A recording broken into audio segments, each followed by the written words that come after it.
Hi welcome to our channel. తెలంగాణలో assembly ఎన్నికల ఫలితాల ఉత్కంఠ ఆదివారం వీడనుంది.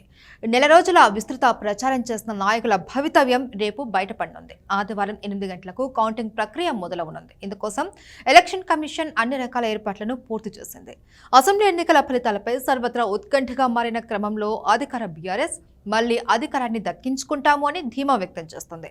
ఇప్పటికే ఎగ్జిట్ పోల్స్ తో సంబరాలు చేసుకుంటున్న కాంగ్రెస్ ఎగ్జామ్ పోల్స్ తమకు శుభవార్తను అందిస్తాయని ఆశాభావం వ్యక్తం చేస్తుంది.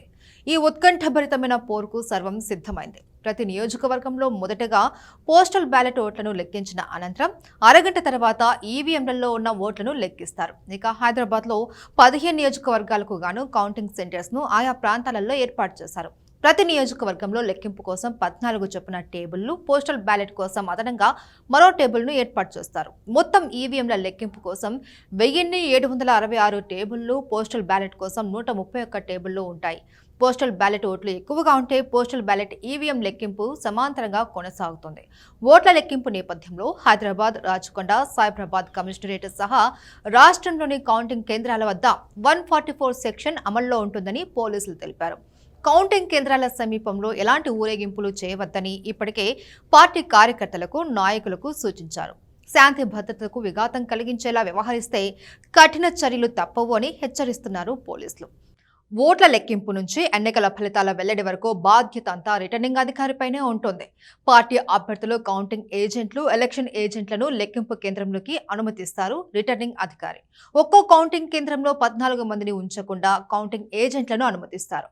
ఈవీఎంలు ట్యాంపర్ కాలేదు అని, దాని సీల్ సక్రమంగా ఉందని లెక్కింపు సిబ్బంది, కౌంటింగ్ ఏజెంట్లు నిర్ధారించుకుంటారు.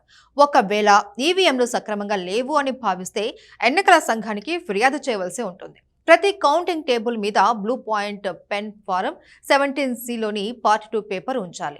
కౌంటింగ్ కి ముందు 17C ఫారం ఆధారంగా పోలైన ఓట్లు ఈవీఎంలలో నిక్షిప్తమై ఓట్లు సమానంగా ఉన్నాయో లేదో సరిచూసుకుంటారు. వాటిని నోట్ చేసుకోవడంతో పాటు వివిధ పార్టీల ఏజెంట్లకు కూడా చూపించి వారి సంతకాలు తీసుకుంటారు.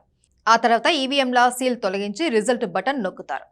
అప్పుడు ఒక్కో అభ్యర్థికి ఆ ఈవీఎంలో ఎన్ని ఓట్లు వచ్చాయో తెలుస్తుంది. ఆ గణాంకాలను నోట్ చేసుకుంటారు.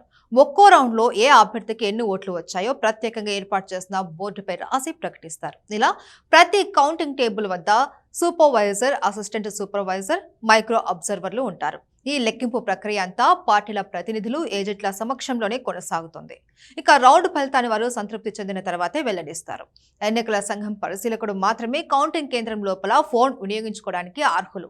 మిగిలిన వారు ఫోన్ తీసుకెళ్లడానికి అనుమతి లేదు. ఇలా ఎన్నికల లెక్కింపును వీడియో తీసి వాటిని సీడీలలో భద్రపరుస్తారు. ఈ విధంగా భారీ భద్రత నడుమ కౌంటింగ్ కొనసాగుతుంది.